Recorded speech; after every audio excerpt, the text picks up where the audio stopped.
Bonjour à tous, j'espère que vous allez bien. Bonjour. Ce matin, c'est porte ouverte des casernes de pompiers à Québec. Donc il y a à peu près 17 casernes qui sont ouvertes pour aller voir les véhicules, comment ça se passe, etc. Et nous on a choisi celle de Le Bourgneuf, donc qui a l'air d'être la plus grosse. J'espère qu'on verra tous les véhicules. Ouais. Apparemment on peut s'habiller en pompier, on va voir ce que ça donne.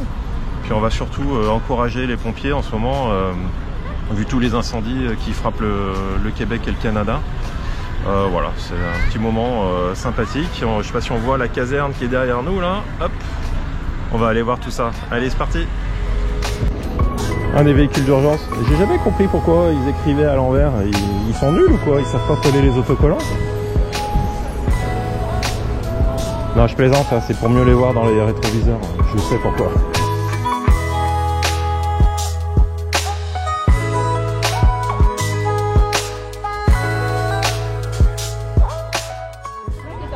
Il y a une trentaine de personnes qui travaillent ici la semaine. Notre rôle à nous, c'est d'acheter les équipements, les livrer, les entretenir, les réparer, que ce soit du service de police maintenant. Ici, notre travail, c'est de tous les jours de la semaine, on reçoit beaucoup d'outils à réparer, d'équipements à réparer, à changer, à remplacer. On commande du nouveau matériel. Il y a des matériels qui sont très normés. Fait qu'après tant de délai, 1 an, 10 ans, 5 ans, on doit changer de matériel. On n'a pas le choix, c'est les normes nord-américaines pour ça. Ouais. Puis nous autres, notre rôle, c'est de faire des achats, de faire des soumissions, des appels d'offres, tout ça. On a des gens dédiés à ça. Puis en arrière, on a un entrepôt, on entrepose beaucoup de matériel. On a des réparateurs qui sont spécialisés dans toutes sortes de choses. On va des réparateurs programmeurs de radio, des réparateurs entretien appareils respiratoires.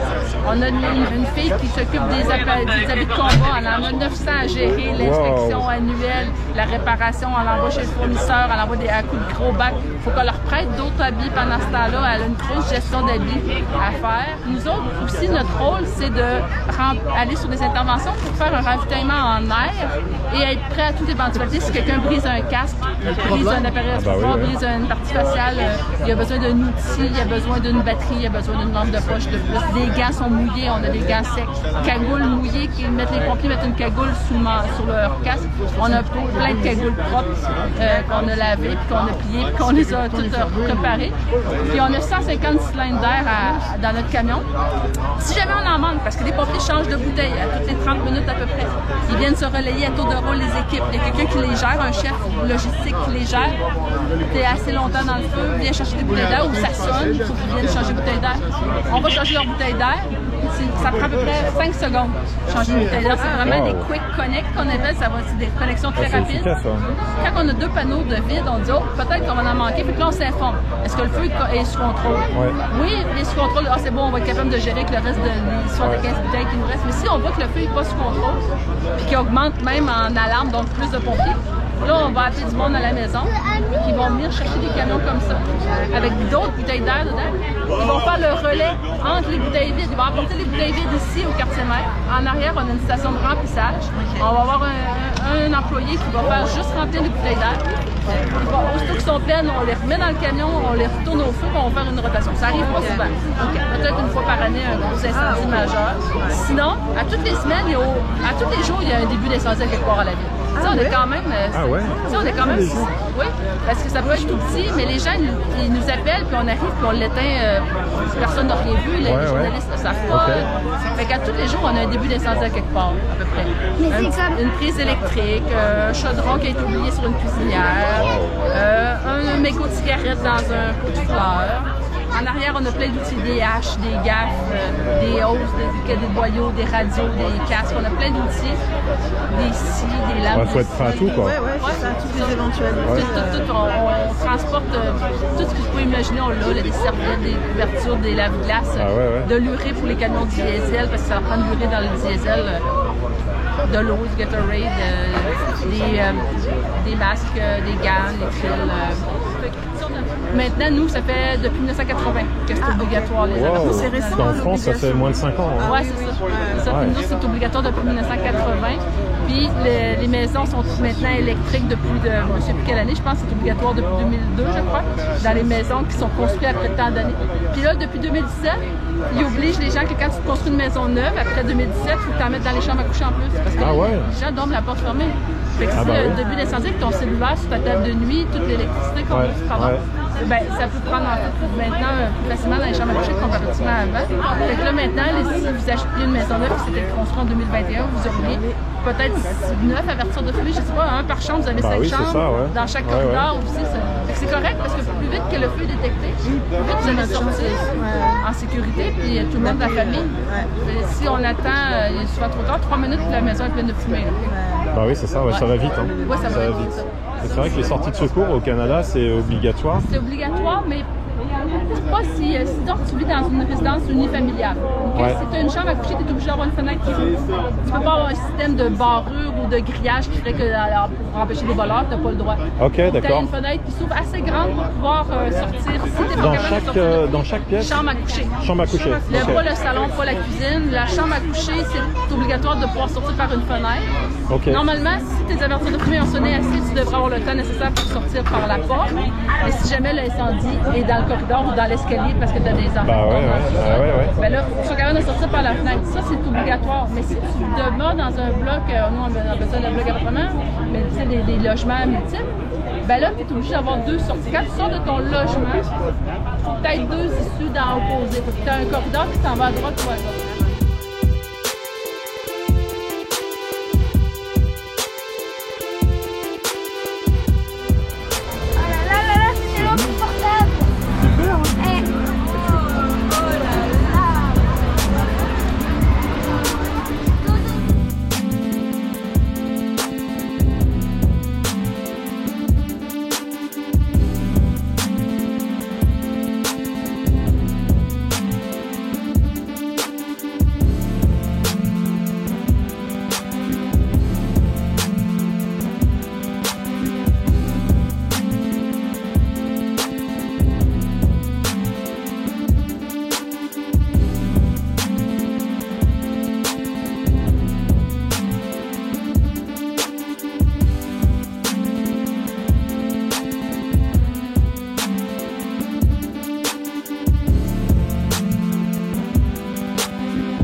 travail à nous, c'est de la formation continue pour nos pompiers qui travaillent ici. Donc, les jeunes CNDF, je les vois.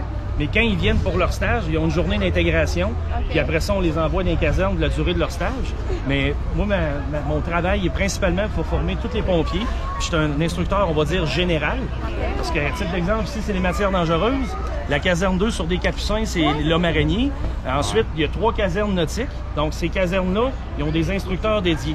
Mais tout le reste du métier, que ce soit des accidents, de la conduite, de l'opération de pompe d'échelle, des lances, des techniques de feu, ben ça, c'est ça mon travail, c'est de donner une panoplie de formation. C'est pas pour nous une compétence particulière. Non, c'est ça, c'est pas une chose de plus, ça fait partie de notre travail.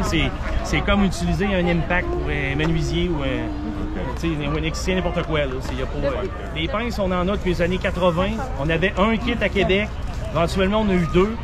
Fin 80, début 90. Puis actuellement, sur 16 casernes, on en a dans 12. Parce qu'il y a des casernes qui sont à 30 secondes de une de l'autre. C'est quand même des coûts, ça vaut à peu près 100 000 $, un kit complet. Wow. Donc les outils, ça vaut entre 25 et 30 000 par équipement. C'est pour ça que ça va vite. Il y a la notion d'entretien, la notion que lorsqu'il en brise un, ça en prend un de spare parce qu'il ne faut pas arrêter le service. C'est pour ça qu'il y a eu des analyses qui ont été faites, puis finalement, ils ont décidé de réduire parce que les casernes étaient à 30 secondes l'une de l'autre. On se garde, on va se garder un kit, on va être mieux d'en avoir partout tout le temps, que des fois, couper le service à une place parce qu'on en perd un. Mais au niveau réponse, temps de réponse, ça nuit en rien, pas du tout à rien. Aussitôt qu'ils mordent sur le véhicule, ils se tiennent tout seuls. Quand on a travaillé en haut du corps, en haut des épaules, on va le prendre en bébé un peu. Oui, comme ça, pour le placer. Puis là, après ça, parce que travailler comme ça à bout de bras, là, pour en faire 3 minutes puis on est... le plus possible. Ça veut pas dire on est brûlé. Là. On va aller le prendre en bébé. Par exemple, je vais l'accoter, je vais me l'ouvrir un peu. Une fois complet, il y a une pression. La raison pour laquelle on découpe comme ça, c'est quelqu'un qui va avoir des traumatismes, surtout à la colonne, il ne faut pas le bouger. Ouais. Si on le bouge, on peut empirer sa situation. Ouais. La raison pourquoi on se donne autant de problèmes, c'est qu'on veut les conditions optimales pour sortir la personne pour les ambulanciers. On va avoir il y en a là, leur kiosque, là, des espèces de ceintures un peu qui vont aider à stabiliser la colonne pour éviter les mouvements de colonne, tout ça, de torsion. Ouais. Fait qu'on va se faire on va enlever le toit comme ça pour être capable de sortir la personne droit possible, puis la tasser. Parce que mon gars est venu et il disait, tu sais, si l'auto est en feu, qu'est-ce que tu fais? Tu sors la personne? Là, si l'auto est en feu, des fois, on va juste casser la fenêtre puis sortir la personne par là, dans un cas de force majeure. Ouais. Là. Ça peut être juste ça, où on va se faire une porte, on va sortir la personne de côté. Si on a le temps, si les ambulanciers, tu sais, la personne dit qu'elle a mal dans le cou puis elle se sent plus les doigts, ben là, si on y fait tourner la tête, ça se peut que tout arrête. Fait que là, on va prendre le temps de défaire le toit, on va travailler encore. On va faire encore plus attention que ce qu'on a fait là pour pas donner de choc, pour pas brasser l'auto. Ah ouais. Parce que si la personne a mal, là, juste une petite vibration, là, ça, c'est amplifié. Là. Fait qu'on va travailler tranquillement, un outil à la fois, on ne travaillera pas en double comme on a fait. Puis quand la peinture s'en vient, on le sent, c'est comme ben là j'ai pas le choix, ça va donner un coup. Tu sais, ça donne le coup après ça, ouvrir la porte tranquillement, tout. On va vraiment y aller mollo. Là. Tu mets sur le côté. Tu mets une main ici. Ta paume. Tu mets ton autre main par-dessus. Mets-toi sur le côté. Faut que tu sois à l'aise. Mets-toi à genoux. Faut que tu sois à l'aise. Bah ouais. Mets-toi tes 2 mains dessus. Et là, tu donnes des coups comme ça.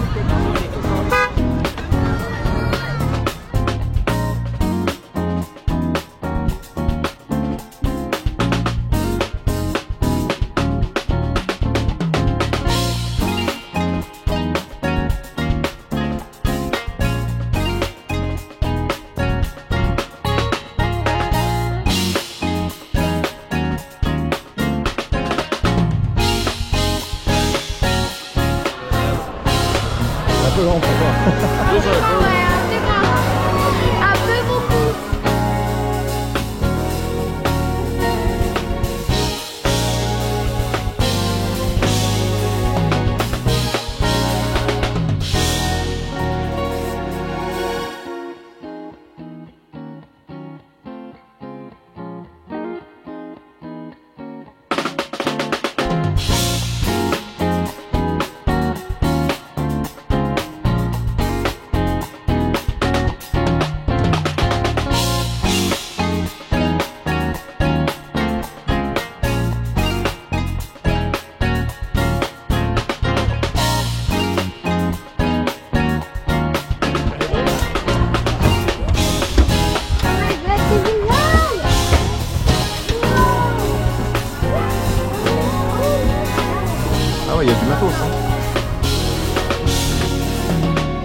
casernes de Le Bourgneuf.